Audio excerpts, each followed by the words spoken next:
Good morning, YouTube. We are back with another video. It is 12:39. As you can see, we are just over here hanging out before we head over to the Amazon warehouse and get loaded up with our second contract for this week. Basically, I just wanted to talk about it, kind of give my, my Google review, if you will. But I mean, a lot of you guys have already done Amazon and you're pretty familiar with it. But yeah, it's pretty straightforward. They do have it in your, like, in the contract that you bobtail back to the warehouse that you start.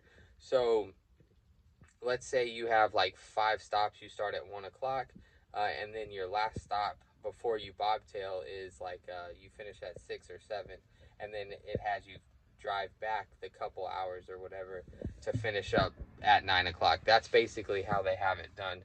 So if you live in that area that you finish up, you don't have to bobtail back to the warehouse. You just check out online or on the app, and then you're good to go. So that actual 8-hour contract doesn't necessarily mean that you'll really be working the full 8 hours of that contract. So it was pretty easy yesterday. I think I was supposed to have 5 or 6 stops, and it turned into only like 4 because I had so many pallets. The box truck can only hold 12, so they just had me grab 4 here, 5 there, and then next thing you know, the truck's pretty much filled up. Which, hey, that's easier for me. The less stops means faster that we should be able to get done. So we're gonna go ahead and take you along for today. I don't know how many more videos I'll be doing this week because it's pretty just monotonous, the same thing. The cool thing was I did meet my neighbor over at the truck yard. He's a pretty cool guy. He's going OTR. He's been doing it since January, so almost 2 months of having his authority. So that was pretty cool. Exchange numbers. He asked about Amazon, how it's been going. I told him, yeah, probably about 3-4 months. Once you start working with 10-15 brokers, because I think right now, I looked at it, I'm like at 40 brokers. Some of them I've only done like 1 load with or whatever. They aren't like the biggest brokers, but at the very beginning, I remember like I was just happy to be working with 5 brokers, 3 brokers, 2 brokers, so just getting your name out there. It's just like anything else. Get your name out there, and then you have more opportunities to take those loads and get them done. So I will go ahead and see you guys here in a little bit whenever we head over in about 15 minutes and get the truck loaded up and see exactly where our route is for today. So I will catch up with you guys in a little bit. Whatever I say, anytime I think something's gonna happen, the opposite happens. So we had like 20 overflow after I think I just made it on the other video either yesterday or this morning, saying, oh yeah, it's all pallets, it's all easy. So, but no biggie, it was easy. You just got to scan the overflow individually. So I have 10 pallets and 21 overflows, so that's 31 scans.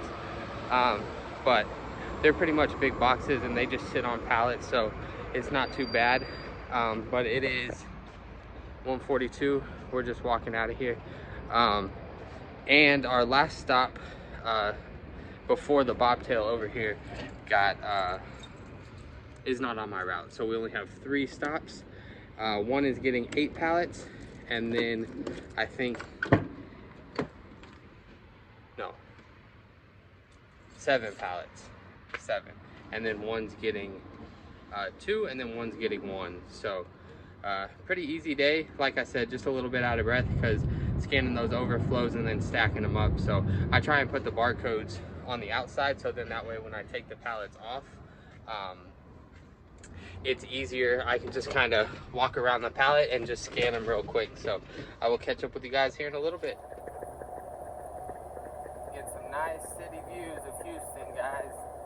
That's what we're looking like. 2:15 in the morning. Nice and empty highways. So it is smooth going right now. So I will catch up with you guys whenever we get to our first stop. It was about 70 miles away, and it's only 1 pallet, so pretty easy. Alrighty, guys, we got our last stop coming up. That's getting them about 80% of the truck, but as you can see, this was a pallet, and that was counted as a pallet, and then you have this pallet. So technically, these 3 pallets could probably be 1 pallet, and then I got like 20 overflows. But I'm gonna go ahead and put my load bar up, get strapped in, and on to the next one. I'm right here at this stop. I put my 3 pallets right there. They just got a mail truck,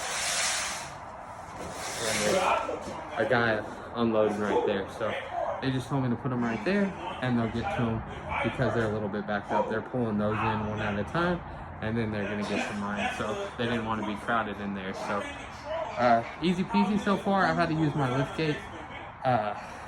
So that was really, I guess, maybe the only difficult part, but it wasn't even that bad. So I will catch up with you guys here in a little bit. Alrighty guys, we are all done. As you can see, the truck is empty. We just got to put this last pallet right in line with all those over there. And then as you can see, I have the stickers all facing to where they're easy to get to. I think that one's on that side. So it's a quick scan, and then obviously the pallet gets scanned. So we are good to go. This is a pretty big post office, as you can see, 3 dock doors, so pretty easy. We just use a little ramp and the pallets come right off. So yep, let me get this one in and I'm gonna get out of here. Alrighty guys, gonna go ahead and end this video. It is noon. We just got back a little while ago. What was I gonna say? Oh yeah, another pretty easy day at Amazon. Forgot to make the outro, so we're just over here at the house, sitting at the desk, just hanging out. Gonna go get some rest. We are back at it. We're pretty much at it every day this week with this contract. So just a few things is I really do, just my personal feedback is the Amazon contract's pretty straightforward, just like any other contract. I have had a couple questions about do they run at night and stuff. Yes, they do. I would say maybe like 90 to 95% of them, the ones that I do, because I'm delivering to post offices who then get that mail out that same day. So definitely would be running those at night. Now I do know that they do some freight forwarding out of that location. I don't know how you sign up for that. Freight forwarding is basically like it's hard to explain, but basically I delivered it to a place called Fetch, which is like a third-party carrier. So they like go into like apartment complexes, and I don't know if they drop them at the door or what. So basically it's just the harder stuff to deliver rather than, you know, your straightforward stuff. Just drop 3 pallets of, you know, boxes over at this Amazon location, things like that. So but again, I'm not sure exactly how to get signed up with them, so maybe just hit up Google and try and figure that one out. But the stuff that I do goes from a Amazon warehouse straight to post offices, and all of those, like I said, all of those post offices pretty much need to get that stuff out before their drivers head out in the morning. So I will catch up with you guys here in a little bit. I think today was I started at 1 and I was done I think by like 6 or 6:15. So another 5 hour and 15-minute, you know, 8-hour work shift, and the fuel surcharge. You do get paid for the miles even if you don't do it. So like my last stop was canceled, and then going bobtailing back to the warehouse. Obviously I don't do that because I own the truck.